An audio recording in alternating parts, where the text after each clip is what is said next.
নমস্কার বন্ধুরা, আবারও একটি নতুন রেসিপিতে প্রিয়াস কুকিং ব্লগে আপনাদের সবাইকে স্বাগত জানাই। আজকে আমি আপনাদের সঙ্গে পেঁয়াজ ও ডিম দিয়ে একটি দারুণ স্বাদের রেসিপি বানিয়ে দেখাবো। আশা করি আজকের রেসিপি আপনাদের ভালো লাগবে। তো চলুন আজকের রেসিপি দেখে নিই।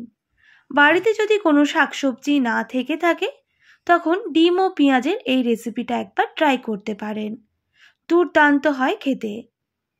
প্রথমে একটা পাত্র নিয়েছি, এর মধ্যে দিয়ে দেব বেশ অনেকটাই পরিমাণ পেঁয়াজ কুচি। প্রায় 3টে বড় সাইজের পেঁয়াজ কুচি আমি এখানে নিয়েছি।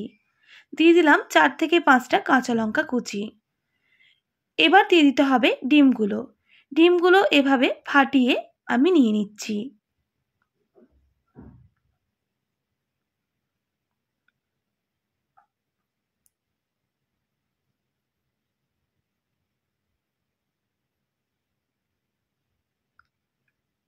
আমি 3টে ডিম দিয়ে করব।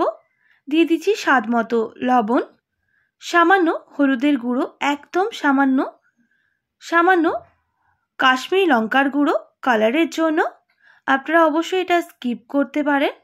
দিয়ে দিচ্ছি ঝালের জন্য বেশ কিছুটা গোলমরিচের গুঁড়ো, তবে অবশ্যই ঝালটা আপনারা কম বেশি করে নেবেন, যেহেতু এখানে কাঁচা লঙ্কা আমি আগে থেকেই ব্যবহার করেছি। এবার খুব ভালো করে ফেটিয়ে নিতে হবে। ডিমগুলো ফেটানো হয়ে গেছে, এবার আমি একটু রেস্টে রেখে দেব। আর এদিকে একটা কড়াই বসিয়ে দেব। কড়াইটা খুব ভালো করে গরম হয়ে গেলে দিয়ে দেব 1.5 টেবিল চামচ সর্ষের তেল। তেলটা খুব ভালো করে গরম করে নিতে হবে। আর একটা বড় সাইজের আলু ঠিক এই রকম সাইজে কেটে নিয়েছিলাম, সেটা অ্যাড করে দিলাম। এবার আলুটাকে ভেজে নিতে হবে। এরপর আলুর মধ্যে দিয়ে দিতে হবে স্বাদ মতো লবণ আর সামান্য পরিমাণ হলুদের গুঁড়ো। ভালো করে মিক্স করে নিতে হবে। আর বেশ কিছুক্ষণ এইভাবে ভেজে নিতে হবে। আলুটা যাতে সুসেদ্ধ হয়ে যায় এর জন্য আমি ঢাকনা দিয়ে ঢেকে দেব প্রায় 1.5 থেকে 2 মিনিট।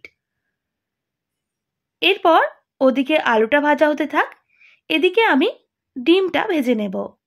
তাই একটা ননস্টিকের ফ্রাই প্যান বসিয়ে দিলাম। ফ্রাই প্যানটা গরম হয়ে গেলে দিয়ে দিতে হবে 1/2 টেবিল চামচ সাদা তেল। তেলটা খুব ভালো করে গরম হয়ে গেলে দিয়ে দিতে হবে ফেটিয়ে রাখা ডিম।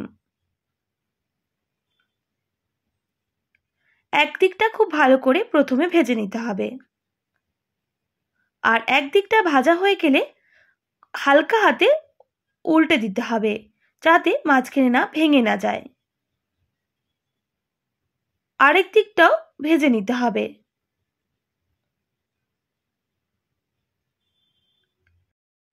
ডিমের ভেতরটাও যাতে ঠিকভাবে ভাজা হয় এইভাবে একটু উল্টে পাল্টে ভেজে নিতে হবে, যাতে ডিমের ভেতরটা কাঁচা থাকবে না, খুব ভালো করে ভাজাও হয়ে যাবে। তো ডিমটা প্রায় 2 থেকে 3 মিনিট খুব ভালো করে ভেজে নিয়েছি। এবার নামিয়ে নিচ্ছি। বেশ কিছুক্ষণ ঠান্ডাও করে নিয়েছি। এবার আমি ডিমটা পিস পিস করে কেটে নেব। অবশ্যই দেখতে পাচ্ছেন আমি কিভাবে কেটে নিচ্ছি। বন্ধুরা একটু লক্ষ্য করে দেখুন, এইভাবে ডিমটাকে কেটে নিতে হবে। আপনারা অবশ্যই পরিমাপটা বাড়িয়ে বা কমিয়ে নিতে পারেন। আমি এখানে 3টে ডিম দিয়ে করে নিয়েছি। ওদিকে ডিমটা ভাজা হয়ে গেছে আর এদিকে আলুটাও কিন্তু ভাজা হয়ে এসেছে।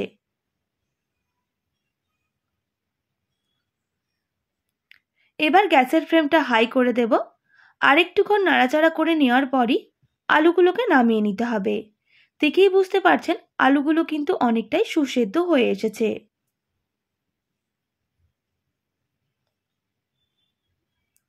এবার ওই তেলের মধ্যে দিয়ে দেব গোটা গরম মশলা। দিয়ে দিচ্ছি 2টো এলাচ, 2টো লবঙ্গ, সামান্য দারুচিনি।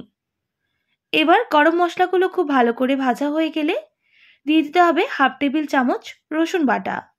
রসুন বাটাটাকে প্রথমে ভেজে নিতে হবে, যতক্ষণ না রসুনের কাঁচা গন্ধটা চলে যাচ্ছে।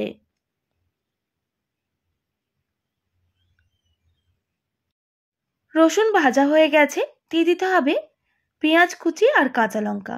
আমি এখানে একটা বড় সাইজের পেঁয়াজ কুচি আর দুটো কাঁচা লঙ্কার ব্যবহার করেছি। পেঁয়াজটাকে লাল করে ভেজে নিতে হবে।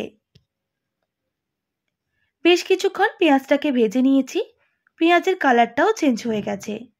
এবার দিয়ে দিতে হবে হাফ টেবিল চামচ আদা বাটা, আর আদাটাকে খুব ভালো করে ভেজে নিতে হবে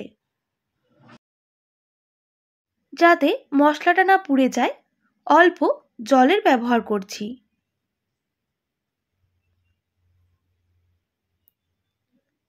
এবার খুব ভালো করে মশলাটাকে কষিয়ে নেব যতক্ষণ না মশলার কাঁচা গন্ধটা চলে যাচ্ছে।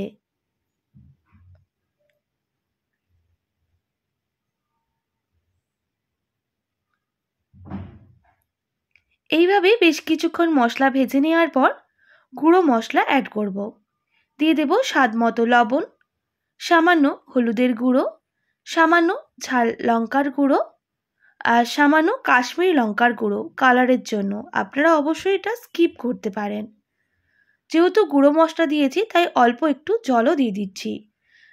এবার গ্যাসের ফ্লেমটা মিডিয়ামে রেখে খুব ভালো করে মশলাটাকে কষিয়ে নেব যতক্ষণ না মশলার কাঁচা গন্ধটা চলে যাচ্ছে।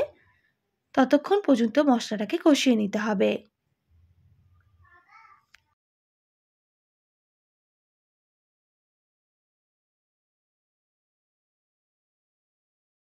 প্রায় 2 থেকে 3 মিনিট আমি মশলাটাকে কষিয়ে নিয়েছি। দেখতেই পাচ্ছেন মশলাটা কিন্তু অনেকটাই কষানো হয়ে এসেছে। আর 1 মিনিট মতো কষিয়ে নিলে মশলা থেকে তেল ছাড়া শুরু করে দেবে। তো মশলা একদম কষানো রেডি। মশলা থেকে খুব সুন্দর একটা মিষ্টি গন্ধ বের হয়েছে আর তেলও ছেড়ে দিয়েছে। এই সময় ভেজে রাখা আলুগুলো দিয়ে দিতে হবে।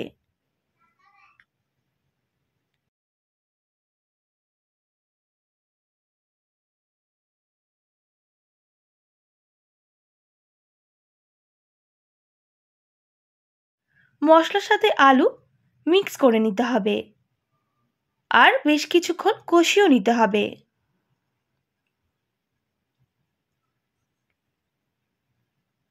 বেশ কিছুক্ষণ কষিয়ে নেওয়ার পর আমি পর্যাপ্ত পরিমাপ জলের ব্যবহার করব।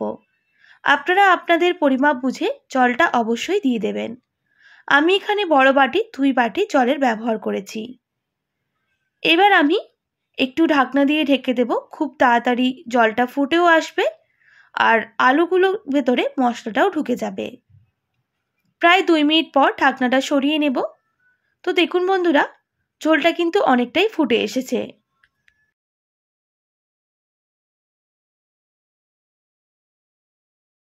এইভাবে আরও বেশ কিছুক্ষণ ফুটিয়ে নিতে হবে। আলুটা কিন্তু 80% মতো সুসেদ্ধ করে নিয়েছি। এবার আমি কিন্তু আরও 20% সেদ্ধ করে নেব। তাই ঢাকনা না দিয়ে এইভাবেই ফুটিয়ে নিতে হবে। বেশ কিছুক্ষণ ফুটে গেলে আলুটা কিন্তু অনেকটাই সুসেদ্ধ হয়েছে। এবার ডিমগুলো অ্যাড করে দিচ্ছি আর মিক্স করে নিতে হবে ঝোলের সাথে। ডিম দেওয়ার পর আরও 2 থেকে 3 মিনিট ফুটিয়ে নেব।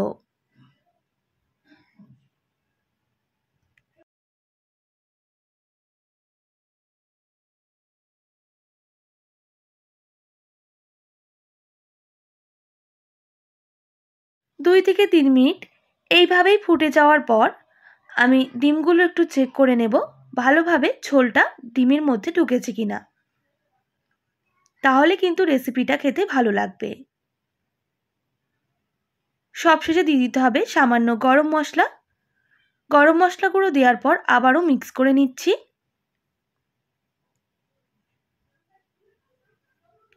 তিনটে ডিম দিয়ে কিন্তু এইভাবে বানালে খুব দুর্দান্ত লাগে খেতে, আর গরম ভাতে কিন্তু অসম্ভব টেস্টি লাগে। সামান্য চিনিও দিয়ে দিলাম স্বাদটা ব্যালেন্স করার জন্য। আরও 2 মিনিট মতো ফুটিয়ে নেব। তবে গ্যাসের ফ্লেমটা আমি মিডিয়াম করে ফোটাবো। হাই ফ্লেমে ফোটালে ঝোলটা একেবারে শুকনো হয়ে আসবে।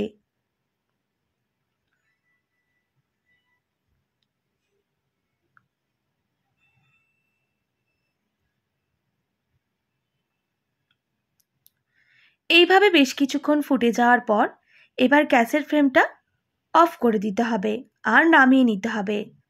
তো বন্ধুরা, আজকের ডিমের রেসিপি আপনাদের কেমন লাগলো কমেন্ট করে জানাবেন। একবার অবশ্যই এইভাবে বাড়িতে ট্রাই করবেন, খেতে দুর্দান্ত হয়। আপনার ডিমের পরিমাপটা কমিয়ে বা বাড়িয়ে নিতে পারেন, আর এইভাবে রান্না করলে বাড়ির সকলের কিন্তু অনায়াসেই হয়ে যাবে। আশা করি আজকের রেসিপি আপনাদের ভালো লেগেছে। ভালো লেগে থাকলে অবশ্যই একটি like, comment, share and subscribe করে আমার পাশে থাকার অনুরোধ রইল। পাশে থাকা বেল আইকনটিও প্রেস করে দেবেন, তাহলে নিত্য নতুন রান্নার ভিডিওগুলি আপনাদের কাছে পৌঁছে যাবে। আজকের মতো এতটাই। আবার নতুন কোনো রেসিপি নিয়ে দেখা হবে। আপনারা ভালো থাকবেন, সুস্থ থাকবেন, আর এতক্ষণ আমার সঙ্গে থাকার জন্য অনেক ধন্যবাদ আপনাদের সবাইকে।